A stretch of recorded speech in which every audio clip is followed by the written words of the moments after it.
La fondation de l'État d'Israël en 1948. Je viens d'écouter le début du discours de David Ben-Gourion, le fondateur de l'État d'Israël, et je suis vraiment sidéré par cette première phrase. Il proclame l'an 1 de la rédemption éternelle d'Israël. Alors, c'est une expression qui est vraiment assez sidérante.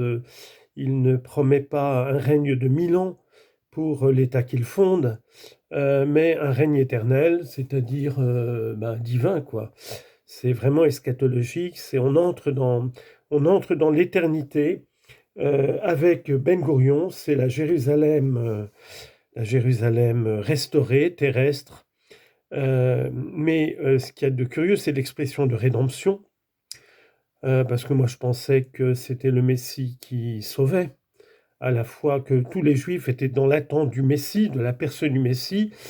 Pour nous les chrétiens, le Messie, c'est Jésus, mais que ce soit pour les chrétiens et les Juifs, c'est le Rédempteur, la rédemption, c'est le Messie.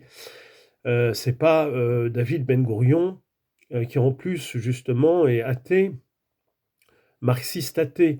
Alors c'est ça aussi qui est tellement paradoxal. Je ne comprends pas comment la plupart des rabbins sont devenus sionistes aujourd'hui et considèrent que cet État, il est providentiel et divin. Et ça me pose question parce que tous les rabbins disent qu'il vaut mieux être un idolâtre que d'être un athée. Rav Ron Shaya nous a répété ça là tout à l'heure. Il vaut mieux être idolâtre que d'être un athée. Or, tous ces sionistes, fondateurs de l'État d'Israël, ils étaient marxistes, athées, incirconcis, enfin, non seulement se moquant des observances de la loi de Moïse, mais allant même tabasser les juifs pieux de Méach Yarim parce qu'ils n'étaient pas sionistes. Ils les tabassaient. Bon. Alors, ce qu'il faut surtout noter aussi, c'est que on sait tous le rôle important de l'Angleterre, c'est elle qui a quasiment tout fait.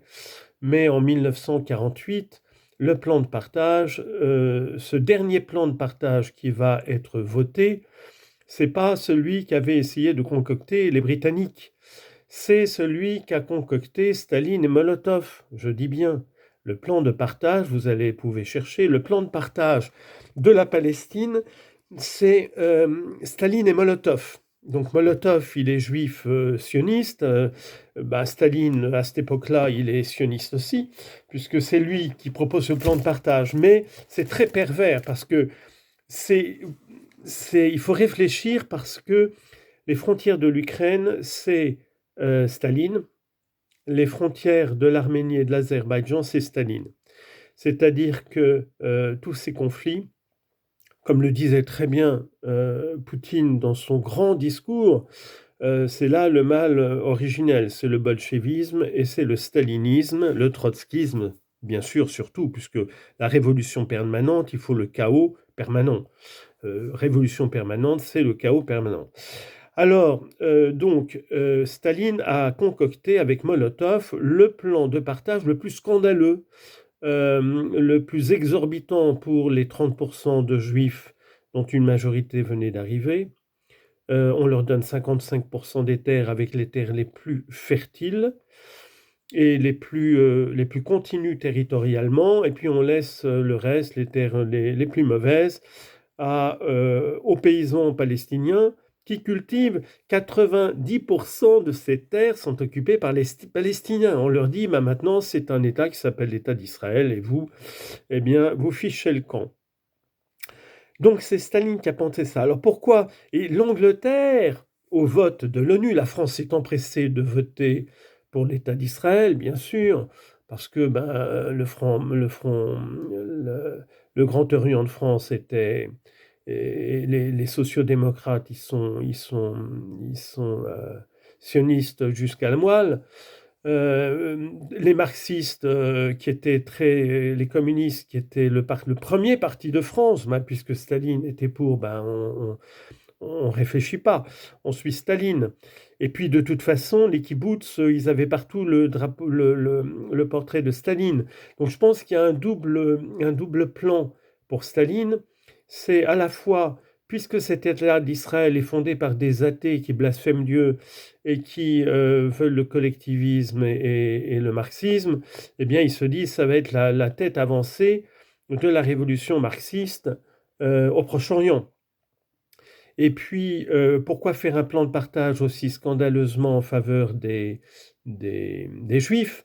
Parce que, à cette époque-là, la région est sous contrôle occidental. Il y a les États-Unis pour l'Arabie, il y a l'Angleterre et la France pour toute cette région. Et donc, il s'agit évidemment de faire tout péter pour que la révolution puisse avancer. Et là, le calcul était extrêmement cynique, mais on en paye encore les conséquences aujourd'hui. Alors, c'est pareil pour l'Azerbaïdjan et l'Arménie. Le Haut-Karabakh est une terre ancestrale des Arméniens, et c'est Staline qui a décidé que ça ferait partie de l'Azerbaïdjan, divisé pour régner. Impossible pour l'Arménie et l'Azerbaïdjan de pouvoir coexister sans la tutelle soviétique. C'est ça que ça veut dire. Et du reste, une fois qu'on a démantelé l'Union soviétique, tout explose. Et c'est pareil, c'est pareil pour l'Ukraine. La Crimée n'a jamais fait... la Crimée faisait partie de la Russie, et c'est plus tard, ça c'est Khrouchtchev, qui était ukrainien du reste, qui va décider, bien après Staline, d'offrir la Crimée à l'Ukraine. Mais toutes les régions russophones, russes depuis toujours quasiment, c'est Staline qui les a intégrées à l'Ukraine.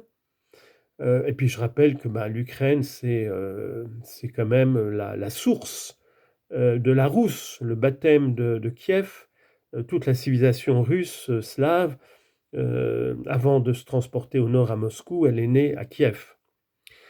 Voilà, prions le Seigneur, parce que il n'y a que la prière qui peut nous sauver de toutes ces guerres abominables, de ce génocide qui est en cours en Palestine, de toutes ces souffrances des Ukrainiens, des Arméniens. Alors l'Azerbaïdjan, c'est grâce à Israël, bien sûr, grâce à la Turquie aussi, bien sûr, que l'Azerbaïdjan a pu reconquérir le Haut-Karabakh, qui avait été reconquis militairement par les Arméniens à l'effondrement de l'Union soviétique lorsqu'ils ont proclamé leur indépendance. Mais supplions le Seigneur, je referai une vidéo sur cette question parce qu'elle est très importante. Que Dieu nous bénisse tous, pas de justice, pas de paix sur la terre sans un minimum de justice et de vérité. C'est ce que j'essaye de faire à travers ces vidéos. Que le Seigneur nous bénisse et nous éclaire. Prions pour nos gouvernants, prions pour Dominique de Villepin. Je le remercie du fond du cœur et nous prions pour lui. C'est le seul homme politique français, le seul, qui remue ciel et terre pour enrayer ce génocide. Bon, après lui, il y a bien sûr le LFI. Mais enfin, en ce moment, c'est Dominique de Villepin, et nous prions pour lui, pour qu'un réveil des consciences et que les cœurs soient touchés, parce que, je le répète, aucun conflit moderne, aucun conflit n'a causé autant de familles brûlées vives, d'enfants brûlés vifs, de familles écrasées sous les décombres, d'enfants démembrés. Les médecins de Médecins sans frontières qui sont revenus, et tous les médecins qui sont revenus de la bande de Gaza disent qu'ils n'ont jamais vu ça dans aucun conflit sur la planète Terre. J'ai fait le calcul, le nombre de bombes le nombre de bombes américaines que les Israéliens ont balancées sur la bande de Gaza, c'est 16 000 fois plus proportionnellement que ce qui est tombé sur l'Ukraine. J'ai fait le calcul 3 fois j'ai refait ça, je me suis dit j'ai dû me tromper de zéro. Ben non, vous pouvez vérifier, c'est une conférence, c'est un universitaire canadien, anglophone, qui présente son dernier livre dans une université canadienne. Alors j'ai oublié les noms, mais c'est facile à trouver parce que j'avais mis Gaza sur Google, vidéo de plus de 40 minutes, et en première page ça sortait. Donc vous pourrez facilement retrouver ça. Donc, je répète, les Israéliens l'ont dit, ce sera Hiroshima, on peut pas utiliser notre bombe atomique, mais on prendra des bombes conventionnelles, entre guillemets, ou au phosphore, mais on va raser ça comme Hiroshima. Mais c'est une abomination, et les Juifs applaudissent, les rabbins applaudissent, mais c'est une honte. Et, et- et- et les chrétiens ne font rien. Alors les fondamentalistes protestants applaudissent, mais c'est une honte. J'ai honte d'être chrétien, moi, quand je vois mes frères sionistes. Il y a même des catholiques, enfin, il y en a même plein. Mais c'est une horreur, c'est une abomination, je le dis. Seigneur, prends pitié de cet aveuglement des consciences et de cet endurcissement des cœurs. Prends pitié, Seigneur.